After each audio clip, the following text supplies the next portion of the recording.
Next up, we have Colleen O'Brien, who's going to be talking. It's kind of along the lines of what we were just discussing about diets and the diet frame that a lot of us have been in, and how behaviors are affecting our choices. And I think that's something that, especially in the dietetics world, we have a lot of people that are trying to find the proper channel of who the audience is in which they speak to. So like we were just saying in Sharon's case, for Sharon, that starting off with Weight Watchers worked for her, and then she found a strategy that helped her keep sustainable weight, her weight at a healthy weight for her. And some of us who might have issues with disordered eating patterns, there's certain different behaviors that go on behind the scenes. So as the professional, if you ever want to work with a dietitian or with an eating coach or with an intuitive eating specialist, or if you do have disordered eating patterns or have been ever diagnosed with an eating disorder, these are things to keep in mind, that not every professional necessarily works with what you need, what your specifications need.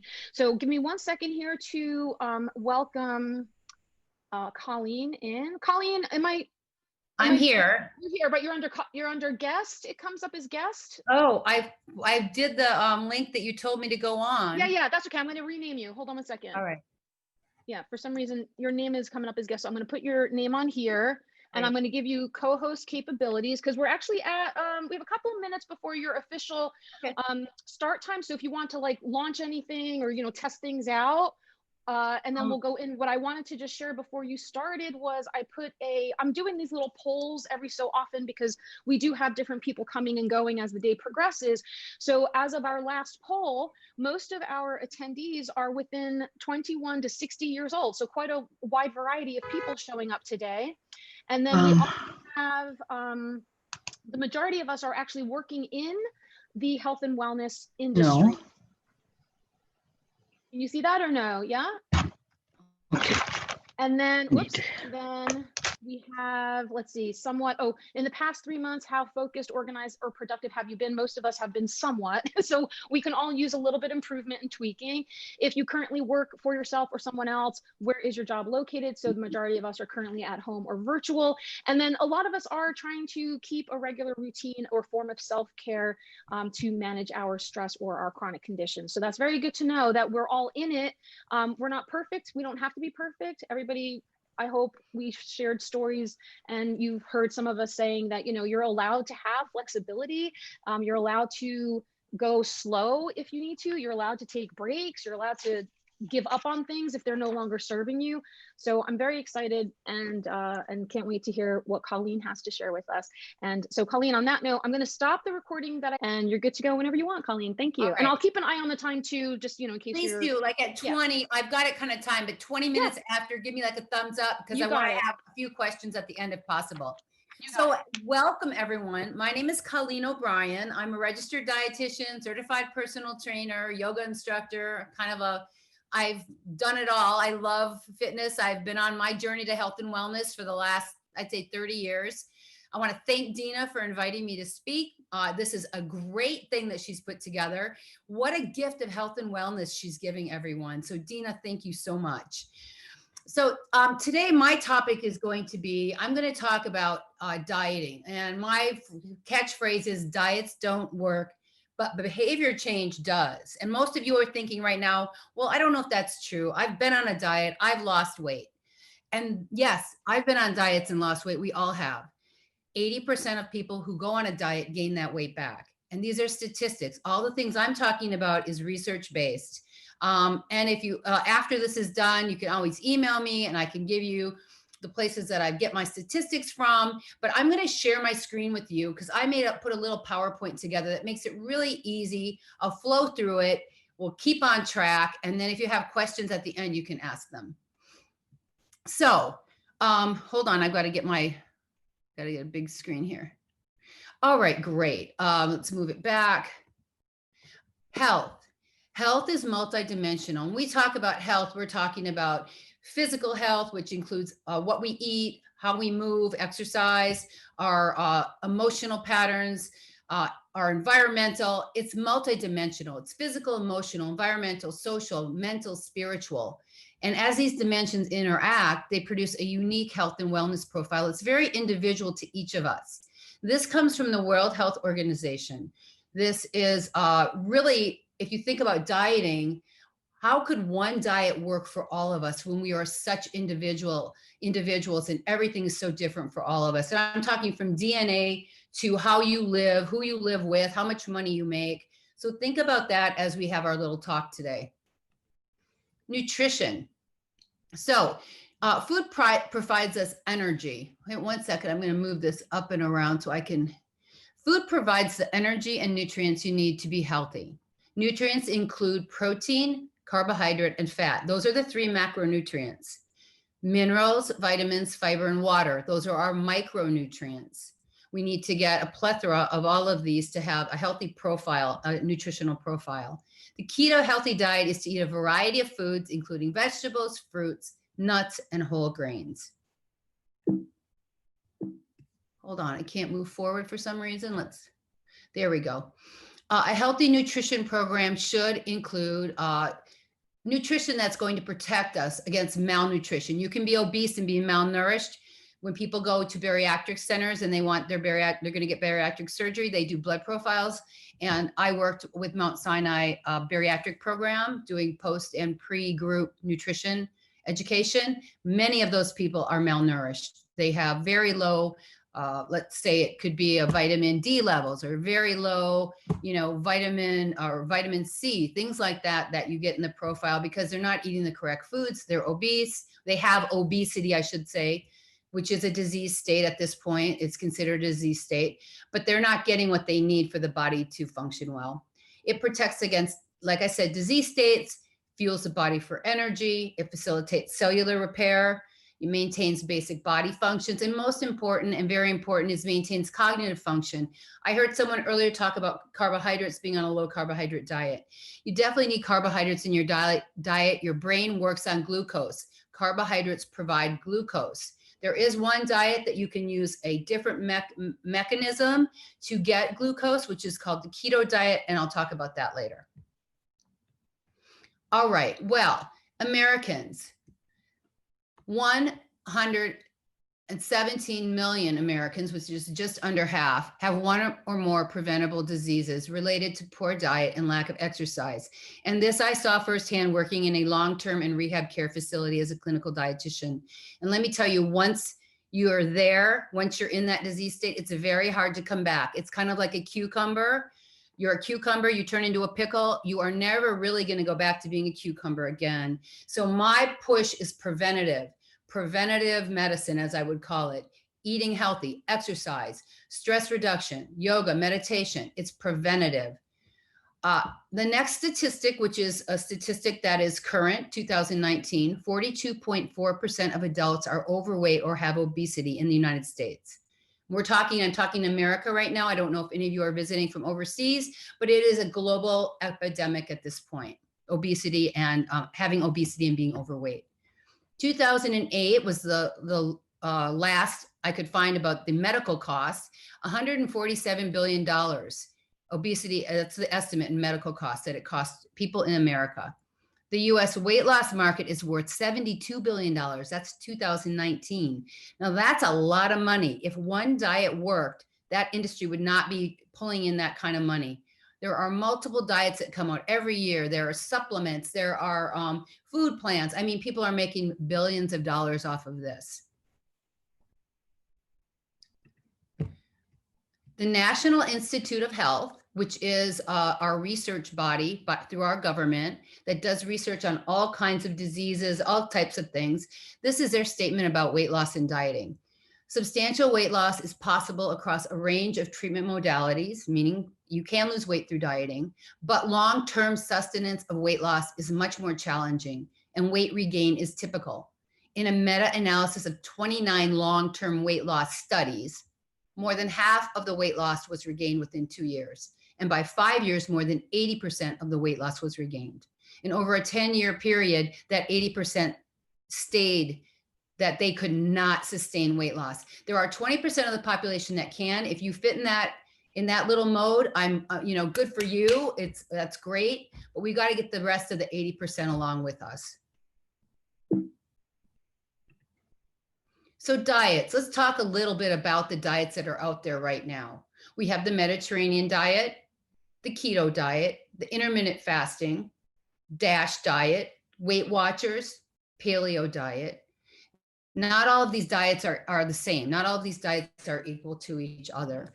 I will say in Mediterranean and the DASH diet are similar. The DASH diet was actually created by the National Institute of Health based on the Mediterranean diet, but lowering the amount of sodium. It is a diet specifically for medical purposes to lower, for hypertension. It lowers the sodium in your diet. It's a very doable diet. It very prevents high blood pressure. So you're preventing stroke and heart attack. The Mediterranean diet, which I'll talk about in a moment, which is probably the key diet. It's more of a lifestyle than a diet. We have the keto diet, which is a very low carbohydrate diet. In fact, less than 50 grams of carbohydrate a day. 50 grams of carbohydrate would be, think about like 2 medium sweet potatoes, or it would be 2 slices of bread. 44 grams is 2 slices of bread. So in a whole day, that's all you can have of a carbohydrate. And remember, carbohydrates, they not only are in fruits and vegetables and grains, they hide in things like dairy products. They're in yogurt. So you've got to keep it below that, or you kick yourself out of the ketone, using the ketones as glucose. You kick yourself back into the other metabolism pattern and you won't lose weight. It's a very high fat diet. Intermittent fasting has shown to work for some people. If you have an eating disorder, I would not go on this diet. Or if you have disordered eating patterns where you're obsessive and you are restrictive, or and then turns to binging, do not do this diet. But the good thing about this diet, there's 2 ways to do it. The way that I always tell my clients, the best way is you will eat during the day for 8 hours. You pick your time to your time. And then for the rest of those 16 hours in the day, you don't eat. You can have water or non-calorie beverages. And that would be your sleeping part of that time. And they have found with intermittent fasting that in the morning, people with intermittent fasting, actually their metabolisms that run a little higher. So that's the good thing about that. A lot of diets, so you have to think about the reason they work is they're restricting whole groups of macronutrient or food group. Once you restrict a food group, you're not getting the nutrients that you need. And if you're going to do some kind of a diet, supplementation would be really important, especially let's say keto diet or paleo diet, no dairy. That's a good example. No dairy or grains. So in your paleo diet, you'd want to be making sure that you're getting calcium supplementation. If you're a vegetarian, you want to be a vegan. That would be another one. You'd want a B12 supplement in your diet. All right, so what diet does work? Well, #1 voted diet plan, which is really a lifestyle by US News report, is the Mediterranean diet. And the reason that that works, it is a lifestyle. Even if you're eating the Mediterranean diet, you still need to be eating within the number of calories that to maintain your weight, or if you want weight loss, you cut a few of those calories out. But it is very healthy, and it is the diet that has been proven to help lower heart disease, diabetes, all of these things. The Mediterranean diet pyramid here to the right, it shows whole grains, beans, legumes, nuts, fruits, vegetables, olive oil, fish, poultry, and seafood. A little bit of low-fat dairy is great, small amounts of red meat, and also occasionally a glass of red wine, which actually is the one alcohol that does have a benefit. It has an antioxidant called resveratrol. Dina, are you giving me a hand? Okay. But you can get resveratrol in grapes. So if you don't drink, that's fine. You don't need red wine to have a healthy diet. So let's go over this. The bottom of the pyramid shows the foods you want to eat most of. You want to eat your cereals, your beans, legumes, your nuts, your seeds. And when you're eating starches, and when you're eating cereals, grains, you want to make sure half of your grains are whole grain. Half of the grains you eat in a day would be a whole grain. So if you're going to have 2 pieces of bread in that day, make sure at least 1 piece is a whole grain piece of bread. Or if you're going to have rice, make sure half of that serving could be a brown rice as opposed to just a white rice. The next level up are your fruits and vegetables. Fruits and vegetables are really important. They are carbohydrate, just like the whole grains. They're a source of carbohydrates, which your brain needs to function. They're very healthy. They offer fiber. It keeps your colon nice and healthy, so you have lower levels of colon cancer. They offer vitamins, minerals. Remember the colors of the vegetables and fruits. The vitamins in the vegetables and fruits, that's what turns that fruit that color. So in our dietary world, we always tell our clients, eat the rainbow. So if you're eating a plethora of colors of fruits and vegetables, chances are you're going to be getting those vitamins and minerals that you need. Next level up, olive oil. I went to a thing, a little presentation with the Italian embassy 2 weeks ago, and they had a functional nutritionist, a PhD talking. She was from Italy. She only researches foods from Mediterranean foods and how they affect the body. And it was amazing what she told us about how olive oil with the pasta in the body, when they digest together, how it keeps the blood sugar low, what olive oil can do for the body as a functional food. So I just really am promoting right now olive oil. Any vegetable oil is great though.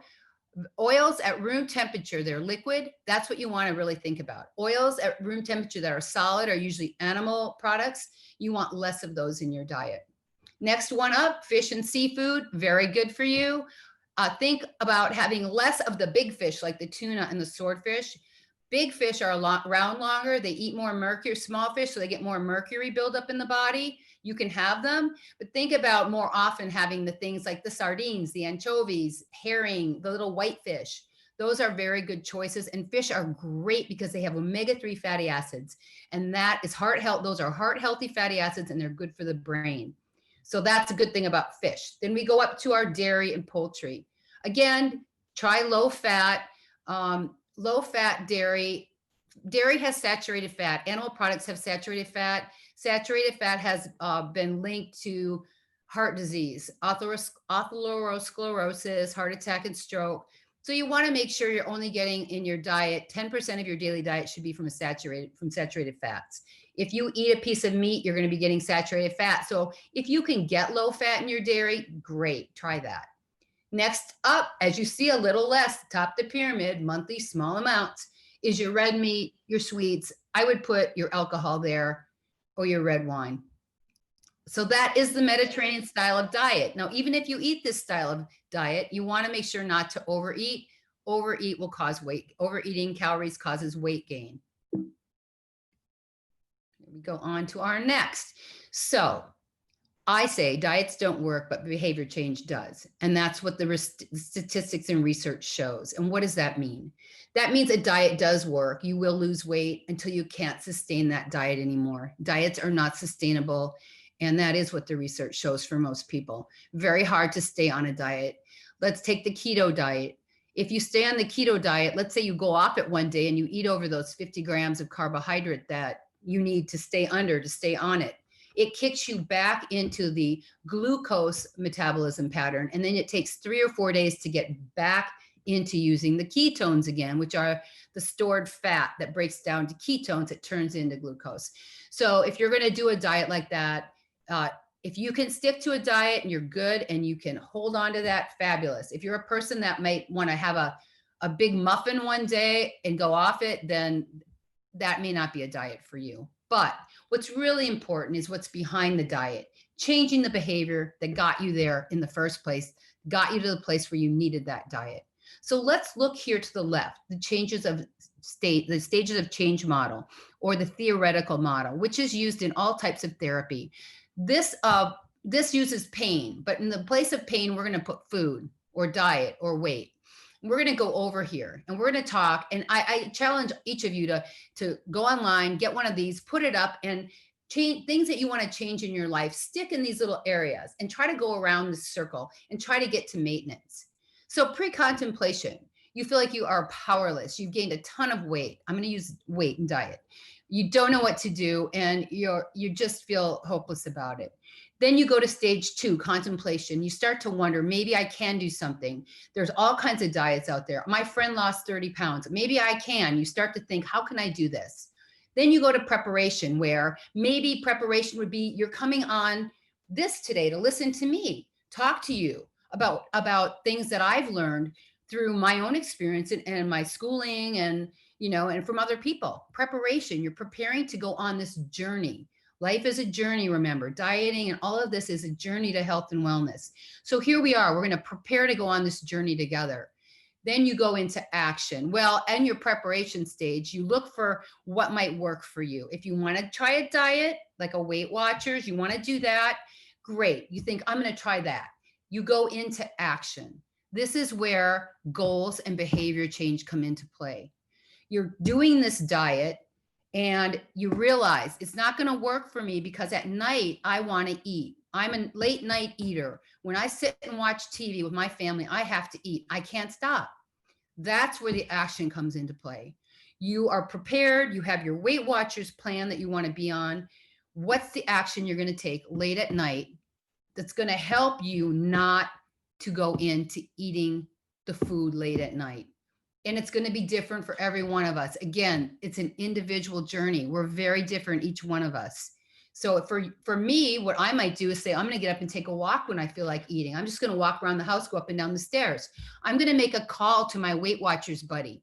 I am going to go in the bedroom and do a little dance blitz online with YouTube, and then come back and see how I feel. And if that doesn't work, maybe you just take yourself out of the situation and you go into your bedroom and you do a meditation and go to bed. Everybody's different. That's the action phase. That's where we're going to set our goals and we're going to change our behavior. Then from there, you keep doing this over and over and you're finding that it's working for you. And all of a sudden it becomes a habit. You're in your maintenance phase. Now, maintenance phase, we have this last little part where it's blue. It says stages of change.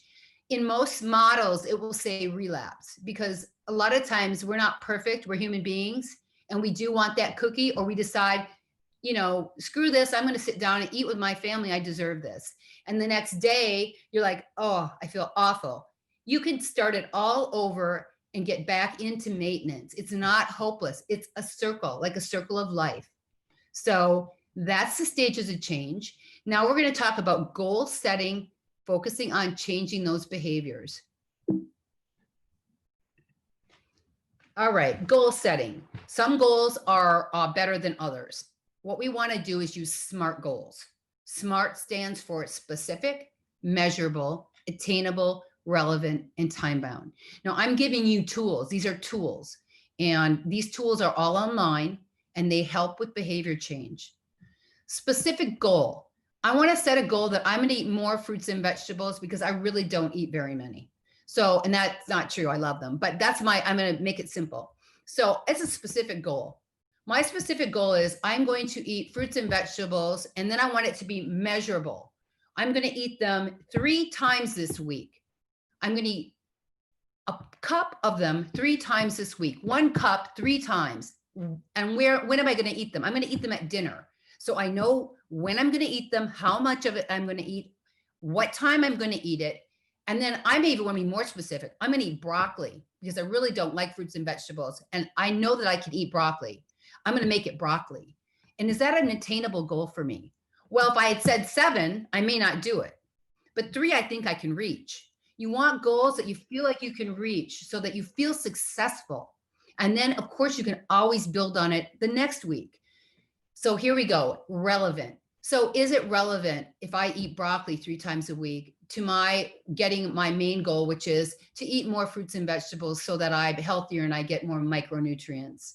Yes, it's very relevant. Now, if I would have said something, I want to eat, have my main goal is to get more micronutrients in my diet. And I said, my goal is going to be, I'm going to talk on the phone every morning to my mother. It may not be relevant unless, of course, she helps support me in getting those fruits and vegetables in. So it has to be a relevant goal. And then we talk about time bound. When I work with clients, it's every 7 days. I give them, we work for 7 days. And I also work on with myself and my mother and my sisters. We do our 4-week programs and we hold each other accountable every 7 days. We meet together, we talk about what our goals had been, what we did, what we achieved, and we set new goals and move again for another week. So keys to long-term weight loss is behavior change. And that is proven in all the research studies. If you go to studies on obesity and bariatric surgery patients, that's also, they've had bariatric surgery. They lose a lot of weight. Unless they change the behavior that got them there, they gain their weight back. According to 2009 study published in the European Journal of Social Psychology, it takes 18 to 254 days for a person to form a new habit. The study also conducted that on average, it takes 66 days for a new behavior to become automatic. So when you make a goal, you set it for the week, you're trying these behavior changes, you may end up going back and not fulfilling them. Keep trying. It takes at least 66 days, at least. And everybody's individualistic again. You may take longer, you may not take quite as long. And it depends what you're trying to change too. Some behaviors are harder to change than others. So let's try it. Everybody, pen and paper if you have it, or if you have an app, just write it on your app. I want everyone to set a SMART goal for themselves for the week. This is an interactive experience, and I want you guys to get something out of it. So you're going to use the SMART goal, the tool down here at the bottom. You're going to set a short-term health and wellness goal for the week, anything you want it to be. It could be that you want to work out more. You could, set that. And what you're going to do this week, you're going to write this down. You're going to hold yourself accountable. And the way you can do that is call up a friend, tell them you set this goal. And can you ask them in 7 days or talk to them along the way and tell them how you're doing? You can write it down and every day a big sheet on your mirror with a little check mark. Did you do it? Check. Maybe you're doing something 2 days. Just make sure you get the 2 checks in. Hold yourself accountable. And at the end of the week, you're going to sit down, you're going to review your progress. You're going to sit down and look at the goal. You're going to look at how you did with it. You're going to evaluate it. And you can keep that current behavior. You can increase that behavior for a goal for the next week. Maybe if you did something twice, you might want to try it 4 times. Or if it didn't work for you and it was useless, you can throw it away and set a new goal for the next week. And use the SMART goal, specific, measurable, attainable, relevant, and time-bound. Study and research shows that if you make a goal based on this, chances are that you can succeed and you can get there. So, good, done in time. Any questions from anyone?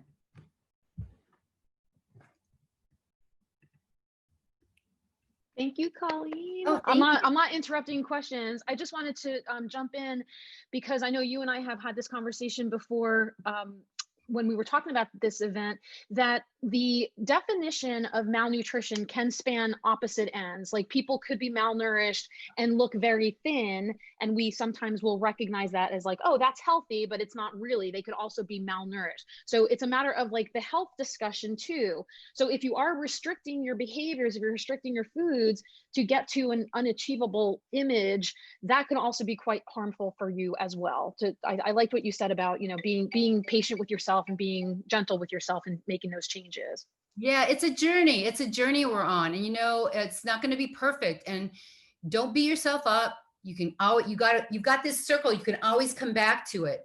And I know a lot of people try diets. I'm not saying that you can't be on like an intermittent fasting diet. Just make sure that you are, while you're on it, or have worked on the behaviors that got you to need the diet in the first place. That is really key. Is anybody having, I don't know how to open up for people to ask questions, raise their hand. That's okay. It's all in there. It's all in there. Yeah, if they want to unmute themselves, they can. Yeah, go ahead. Oh, Juanita, yes, hello. Hi, Colleen. I wanted to ask you, you mentioned grapes as a substitute for red wine. Is it red grapes?